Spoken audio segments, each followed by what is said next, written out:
It's a pity because Mr. Ramaphosa, the way Mr. Trump was throwing all this, like, yeah, in South Africa there is a crime. I'm like, Master, come on. Hello, everybody. I hope you are all good. Now, I want you to take a moment and listen to Mr. Malema. And to be honest with you guys, I don't want to lie to you. That is why in the video where I was talking about Mr. Ramaphosa and also the meeting with Mr. Trump, I said to you guys that I wish that Mr. Ramaphosa showed a bit of aggressiveness, okay, in terms of the way, in terms of defending South Africa, defending the position of South Africa.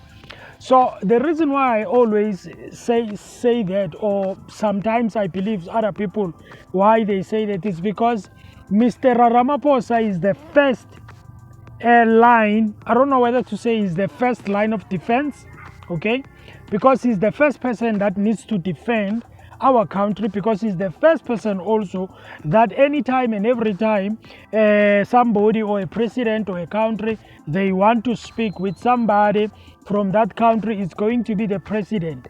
He represents South Africa. I expect that he would be more aggressive when it comes to addressing certain things. I think Mr. Malema was actually right. I want you to take a moment, take a minute, just listen to what Mr. Malema said when he was talking about Mr. Ramaphosa and everything like that. This is after Mr. Malema had made a speech. You remember in Free State earlier to today, he was asked some questions. Malema is a strong politician, guys. I don't want to lie to you, especially when it comes to being vocal, you know. He even said that if he was the one who was in that meeting with Trump, I told you guys in the other video, there was never going to be any agreement. He was going to be aggressive, you know. It's a pity because Mr. Ramaphosa, the way he responded when Mr. Trump was throwing all these things, he was like, yeah, in South Africa there is a crime in general, and I'm like, Master, come on, take a listen to Mr. Malema. Very interesting. Hope you enjoyed. Please like the video, subscribe to the channel. See you next time. Killed is one of those honors you must wear with pride. But I'm not going to be reckless. When he says to Ramaphosa, why is this man not in jail? Why are you not arresting this man? He simply means, why are you not killing this man? Because this man wants to kill white people. That's what he believes. And imperialism, especially the USA, it makes such remarks meaning something different. If you remember how they killed Gaddafi, they said no-fly zone and any other necessary means in Libya. And that meant Gaddafi is going to be killed. And that's how they took care of that situation in Libya. So we know imperialism killed. The president of South Africa was unable to defend the constitution of South Africa to say, this thing that you are accusing him of and saying to us we must arrest him. Firstly, we are a constitutional democracy and we are governed by the rule of law. The judiciary has expressed itself on this matter, including the highest court in the land. If I arrest him for that, then I will be violating the constitution of South Africa, which I must respect. He failed to do that. So when a president fails to do that, you have a responsibility to defend yourself. And that's exactly what we're doing. The EFF is more powerful now. Everybody else, all of you, including Sam Kelo, you said EFF is dead, EFF is irrelevant, and all of that, only to find it in the Oval Offices and to find it in the White House. And for a USA president to argue with the South African president who's in denial, who says, this is just a small party, it's so insignificant. He says, that's not a small party. This party can gather 100,000 people under one roof in a stadium where I can't even see a single empty seat. You can't say that is a small party. We are not a small party. That's why imperialism is very scared of us. Mr. Malema, how did you feel when you saw those videos of yourself being beamed at the Oval Office with President Ramaphosa, particularly noting the historical nature of Kill the Poor, Kill the Farmer song with the Constitutional Court judgment? Well, I was not shocked necessarily. I knew that issue is going to arise, but that they will play videos, I was not sure. I didn't know all of that, but I knew that matter was going to arise.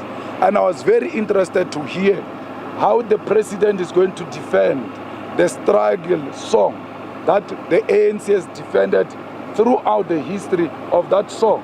He couldn't defend the song as a heritage. He couldn't defend the song as a struggle song. He couldn't explain the song that it doesn't in any means necessarily refer to literal killing of white people.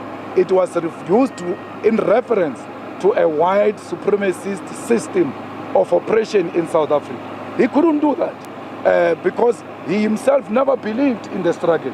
And that was justified when he couldn't defend the struggle right at the White House. So we know for a fact that he threw the Constitutional Court under the bus. He threw the Constitution under the bus. He was not loyal to his oath of office to defend the Constitution of South Africa, where he should have pronounced that the highest court has ruled on the matter. I can't arrest him. Even if I wanted to, I have no powers. There is a rule of law in South Africa that needs to be followed. But they all understood the language, that the language is not arrest, it's killing. Yep. Why are you not killing him? Because he's going to kill white people. That's what he wanted to project, but he was not courageous enough. You have the whole former deputy president of the Youth League who sang this song, sitting there, not saying anything. The whole minister of public relations, Kumbuzo Chabeni, I was with her in the Youth League. She was the youngest in Peter Mukaba's NEC of the ANC Youth League. She knows the history of this song. She's sitting there very scared. All of them shaking. The president himself shaking. Only 4 white Afrikaner males were confident. It was Rupert, the 2 golfers, and Steenhuisen. Why do you give Steenhuisen to speak in such a meeting and not give a minister of international relations? That department has been juniorized and is being undermined as a result. And that's what I asked him in Parliament, that have you juniorized this ministry? Are you playing with this important ministry? And we saw agriculture, a minister being promoted against the Minister of International Relations. Reason being the color of his skin more than anything else. Have you engaged with any of the members of that particular delegation since that interaction at the Oval Office, like Kubuzo Chaveni and Ronald Lamula? No, I've not done that. I have no duty to do that. I have no relationship with them like that. So, but I will raise it in Parliament.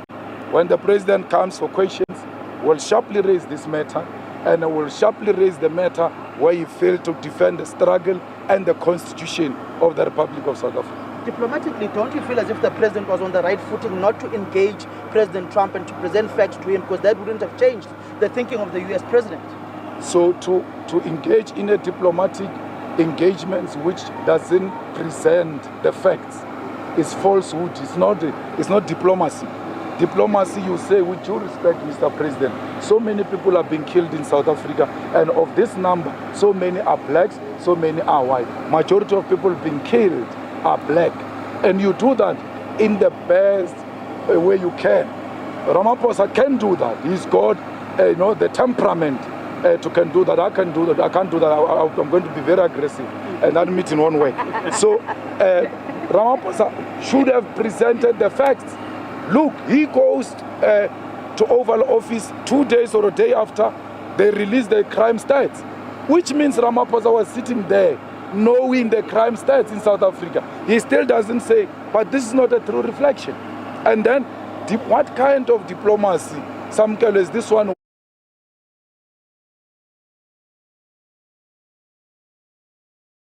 Offensive diplomatically. Those are facts. Diplomacy never meant that the truth must not be told, facts must not be put on the table. Anyone who has not made a follow-up after that press conference, they will never know that there are no mass graves of white people in South Africa. Our president was there. He has to be. The Minister of Intelligence, Mkhumbuzo Ntshavheni, was there. She's got all the intelligence information they required. That's why she was there, to say there are no mass graves of white people. There is no genocide. Even this video you are showing me is not South Africa. Because I asked a question. Oh, is this South Africa? Where's this? I don't know, but you must outrightly say, no, it's not South Africa. Because South Africa has got no place for mass graves of white people, and there's no genocide. But that is not the issue. We all know what the issue is. The issue is Israel. The issue is to push back South Africa on Israel, on Russia. The issue is to impose Starlink without following the necessary empowerment law.